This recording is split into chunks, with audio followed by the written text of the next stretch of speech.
এই যে বালিশ বালিশ ভিজে গেছিল বন্যাতে। জি বাবা।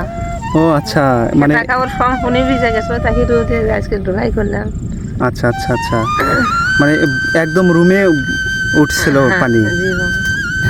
আপনারা যে মাঠটা দেখতে পাচ্ছেন, এই পুরো মাঠ জুড়ে শুধু এই কাকার বাড়ি এখানে দেখতে পাচ্ছেন।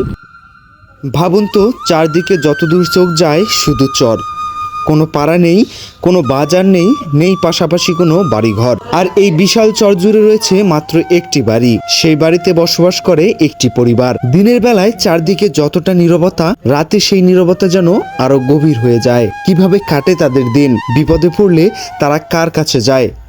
বর্ষায় চারপাশ যখন পানিতে ডুবে যায় তখন কি করে তারা? আর সবচেয়ে বড় প্রশ্ন, এত বিশাল নির্জন চরে একা একটি পরিবার কেন বসবাস করছে?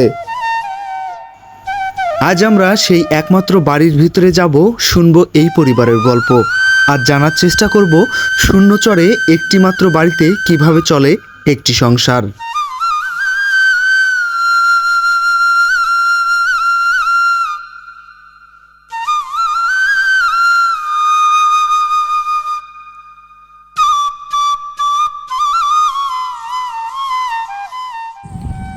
সুপ্রিয় দর্শকবিন্দু, দেশ এবং বিদেশ থেকে যারা আমার এই গ্রাম বাংলার ভিডিওগুলো দেখেন, তাদেরকে আমি আমার নতুন একটি গ্রাম বাংলার ভিডিওতে স্বাগতম জানাই। আজকে আমি এমন একটি দুর্গম চরে যাচ্ছি যেখানে ঘনবসতি খুবই কম এবং এই যে আপনারা দেখতে পাচ্ছেন যে জঙ্গলে ঘেরা চারপাশে, এরকম একটি দুর্গম চরের ভিডিওতে আপনাদেরকে স্বাগতম। এবং আজকের এই ভিডিওটি খুবই ইন্টারেস্টিং হতে যাচ্ছে, তো একটু স্কিপ করবেন না।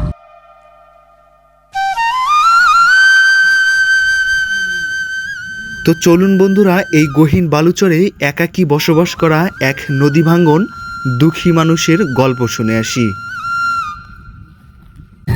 আপনারা যে মাঠটা দেখতে পাচ্ছেন, এই পুরো মাঠ জুড়ে শুধু এই কাকার বাড়ি এখানে দেখতে পাচ্ছেন। একদম পুরো মাঠ কিন্তু ফাঁকা। এই ফাঁকার মধ্যে এই কাকা বাড়ি করেছে। তা কাকা, আপনার বাড়িটা নতুন করা না? এই মনে হয় 15 দিনও হয় না। আচ্ছা আচ্ছা, আগে এই পাশে ছিল, এই চরের যেটা ভাঙতেছে। ও পাশেও ভাঙে, এই পাশেও ভাঙে। মানে আনছেন কতদিন হলো এখানে? মাসখানেক হবে না? 15 দিন। 15 দিনে হবে। এটা কি নিজের জমি আপনার? হ্যাঁ, নিজের জমি। ও আচ্ছা আচ্ছা আচ্ছা আচ্ছা। এই যে আপনি যে বাড়ি এ পর্যন্ত কতবার ভেঙেছেন বাড়ি? তো হিসাব মনে রাখা সম্ভব না, তবে আনুমানিক আনুমানিক যে নিম্ন 10-12টা না দেওয়া হয়েছে। 10-12টা ভাঙা দিয়েছেন এ পর্যন্ত না? বছরে 2বারও দেওয়া লাগে, একবারও দেয়, কত 3 বছর পরেও দেওয়া লাগে, ঠিক নেই। কাকা কি করেন মূলত? এই কৃষিকাজ করেন। নিজের জায়গা জমি আছে মোটামুটি? অল্প আছে, কিন্তু নদী ভাঙাইতে তো থাকে না, খেনে থাকে, খেনেই মনে করেন হারায় যায়। আচ্ছা, এবার কি কি চাষ করেছিলেন আপনার জমিতে? এবার তো বর্তমানে এখন চাষ তো শুরু হয় নাই, মানে এর আগে ছিল গত বছর যেটা হাইব্রিড মরিচ করা হয়েছিল, ভুট্টা, কাউন, এইগুলো। ও আচ্ছা আচ্ছা। আর কিছু কিছু জায়গায় ইরিদা। এখন তো পুরো এই যে আপনারা যে মাঠটা দেখতে পাচ্ছেন, এই পুরো মাঠ জুড়ে শুধু এই কাকার বাড়ি এখানে দেখতে পাচ্ছেন। একদম পুরো মাঠ কিন্তু ফাঁকা। এই ফাঁকার মধ্যে এই কাকা বাড়ি করেছে। তা কাকা, আপনার? আমার ভাইয়ের। আচ্ছা আচ্ছা, আপনার ভাইয়ের। আপনি থাকেন এখানে? না, আমি এখানে থাকি না, আমি ওই পাশে থাকি। ও আচ্ছা আচ্ছা। এই যে এই কাকির আপনার বাসা না?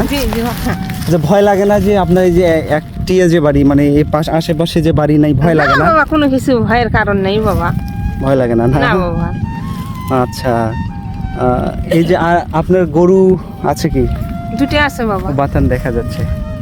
তবে এই যে সুন্দর, আপনার হচ্ছে যারা শহরে থাকেন, এইরকম পরিবেশে এইরকম বাড়ি আপনারা কখনোই দেখেন নাই এর আগে। এই যে চারোপাশেই ফাঁকা, এবং এই শুধুমাত্র এই ফাঁকার মধ্যে একটা বাড়ি, আপনারা ভয়েই থাকতে পারবেন না। আর এই যে এনারা একাই থাকেন এই বাড়িতে। কাকা কি কাজ করে? কৃষি কাজ করে বাবা। কৃষি কাজ করে না? এই যে এগুলো জমিতেই ফসল ফলান? হ্যাঁ জি বাবা, এখানে। এবার কি পাট চাষ করেননি? বাবা করছিলাম ওই পাশে। আচ্ছা, ওই পারে করেছিলেন। জি, অল্প কিছু 1 বিঘা মাটি করছিলাম বাবা। আপনার- এটা সত্য কথা বাবা। আপনার মেয়ে জি বাবা, এটা মেয়ে, একটা আচ্ছা। মেয়ে। কিসে পড়ো? আম্মু বলো ক্লাস 3। আচ্ছা আচ্ছা আচ্ছা, এখানে স্কুল আছে না? না বাবা, সাগাটা পূর্ব পাশে স্কুল আছে। পূর্ব পাশে স্কুল আছে ঠিক বাবা। আমি আর মেয়ে ছেলেকে সাগাটা স্কুলে পাঠাই, প্রাইমারি। আচ্ছা আচ্ছা আচ্ছা, আর সাগারটাই ভালো হয়, যা মানে এখান থেকে কাছে হয় আর কি। কাজ পথের দূরে হয়, দূরে হয় বাবা। আচ্ছা, সমস্যাও হয়। আপনারা যখন বাড়িগুলো ভাঙেন তখন তো অনেক কষ্ট হয়, হ্যাঁ বাবা, অনেক কষ্ট হয়। মানে এই যে মানে সব নতুন করে আবার এক জায়গায় বাড়ি করা চারটিখানি কথা নয় কিন্তু, এই যে টিউবওয়েল গাড়া লাগে, ল্যাট্রিন করা লাগে, মনে করেন যে পাখের ঘর হাবি যাবি, মানে বেড়া টেরা অনেক ক্ষয়ক্ষতিও হলেও হয়। আবারও ফিরে এখানে এসে ফির বসতি ওই করতে হয়, সিস্টেমে করতে করতে হয়। হয়। মানে এই যে একটা একটা বসত কৃষি ভিটা, মাসে খুব কষ্ট হয় বাবা। আচ্ছা আচ্ছা, এই যে একটা বসত ভিটা ভেঙে আবার নতুন জায়গায় করে করা, এটা খুবই কষ্টকর। এবং এই যে এখন দেখতে পাচ্ছেন যে সব কিছু কিন্তু নতুন করে করা হয়েছে।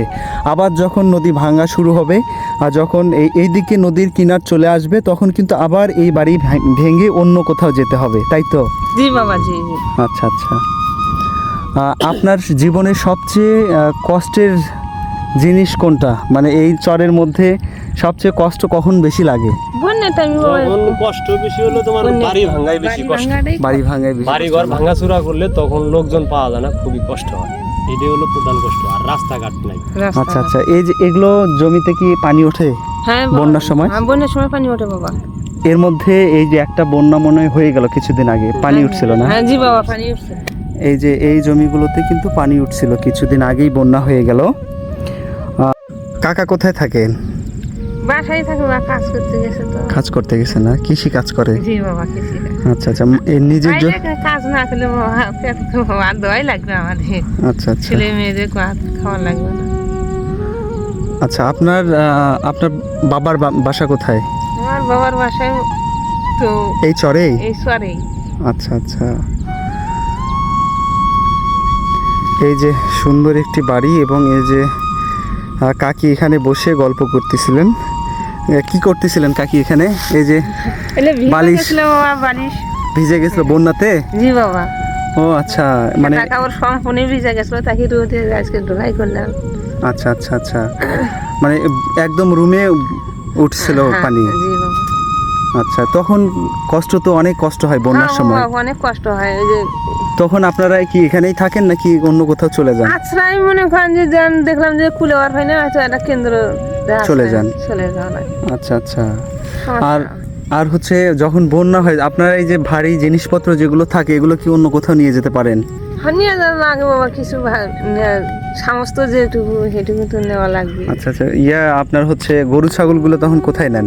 ওই যে উঁচায় উঁচায় নিয়ে যান না? উঁচায় রাখা। তখন তো গরুর খাবারের কষ্ট হয়। হ্যাঁ বাবা, খুব কষ্ট হয়। মানুষেরও খাওয়ার কষ্ট হয়, গরু ছাগলেরও খাওয়ার কষ্ট কষ্ট হয়। হয় না?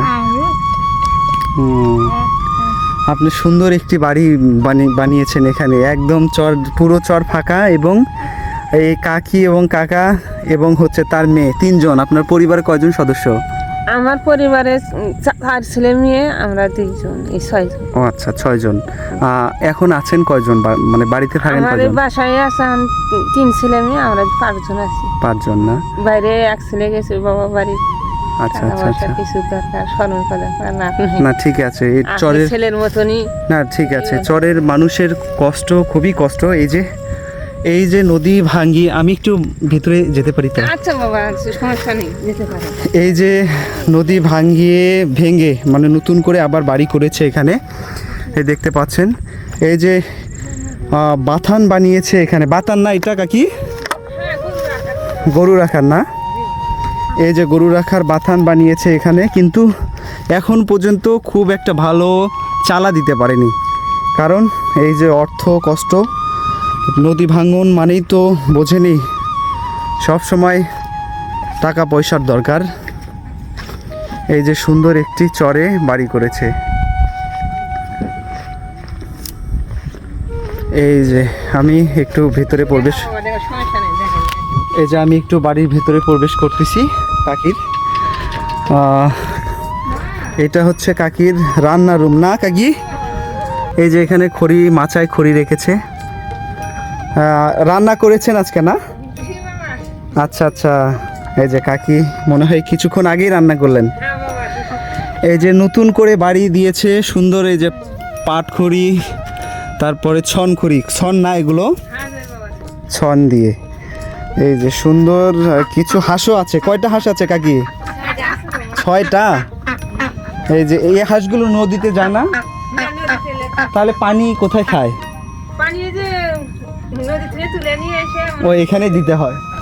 আচ্ছা আচ্ছা, এই যে কাকির 6টা হাঁস রয়েছে, কিন্তু সবগুলো সুন্দর সাদা, অসাধারণ। আর কাকি পাওয়ার টিলার কি নিজের?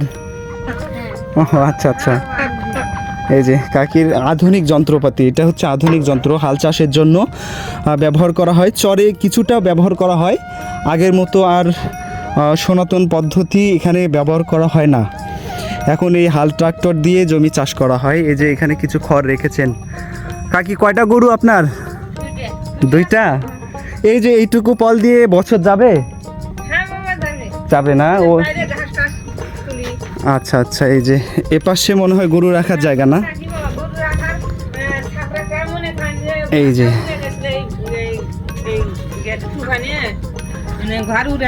মানে কোন ঘর উড়ে গেছিল?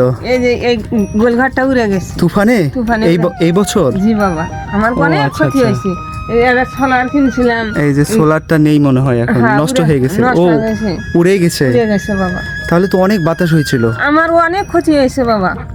আচ্ছা আচ্ছা, এই ক্ষতির জন্য আমি উঠতেই পারিনি বাবা। তারই মধ্যে 2 ছেলে মেয়ে মনে করেন যে অসুস্থ হইলো। আচ্ছা, তারপরে মনে করেন কি জানি বাড়ানোর সব বাচ্চাদের দিয়ে বাঁচানো পরে গাইবান্ধা নিয়ে চিকিৎসা আপনার ঘরে দোয়ায়, আপনার ঘরে আপনার বেটারে সাহায্য দিছিল, আচ্ছা, বিধানে আচ্ছা। কিছু এলা পাইছিলাম। আচ্ছা আচ্ছা, আমাদের নিজেরও মনে করেন যে 40,000 টাকা গেছে 2 ছেলে মেয়ের পাশে। আচ্ছা। আপনার বেটারা মনে কিছু সাহায্য করছিলেন না, তো আমার ক্ষমতা আসলো না বাবা। না এই চেষ্টা এটা করা অবশ্য হ্যাঁ, আল্লাহর একটা ইয়া থাকে যে আসলে যেভাবেই হোক আল্লাহ সাহায্য করবেই। হ্যাঁ বাবা। এই যে আপনারা দেখতে পাচ্ছেন, এই বাড়িটি কিন্তু কিছুদিন আগে তুফানে উড়িয়ে নিয়ে গেছিল, আবার নতুন করে করেছেন। এই যে ভাঙ্গা দেখতে পাচ্ছেন, এই যে বাতাস এই পাশেও ঢোকে, কিন্তু নতুন ঘর খুব একটা সাজানো গোছানো হয়নি এখনো। আর চরেরগুলো এরকম, চরের বাড়িগুলো এরকমই অগোছালো থাকে, কারণ এখানে সব কিছু মাটির সঙ্গে নদীর সঙ্গে সব সময় খেলা করতে হয়। এই দেখতে পাচ্ছেন যে এই ঘরটা এখন আছে, কিছুদিন পর এসে দেখবেন যে এই চরটাই আর নেই। এই জন্য এই বাড়িগুলো খুব একটা ভালোভাবে মেরামত করা হয় না, ওই রকমই রাখা হয়। তো এই মোনা, তোমার কি যেন নাম? আচ্ছা খাদিজা, তুমি কিন্তু ভালো করে পড়াশোনা করবা। আর এই যে আজকে দেখালাম, আচ্ছা কাকার নাম যেন কি বললেন? এই যে একটা বাড়ি চরের মধ্যে মাঝখানে একদম, এটা হচ্ছে শাহজাহান কাকার বাড়ি। আমরা আবারও আসবো এই শাহজাহান কাকার বাড়িতে, আবারও তাদের দুঃখ কষ্টগুলো আমরা শুনবো, আপনাদেরকে শোনাবো। সেই পর্যন্ত আমাদের সাথে থাকবেন, আর বেশি বেশি করে সাবস্ক্রাইব, লাইক, কমেন্ট, শেয়ার করবেন।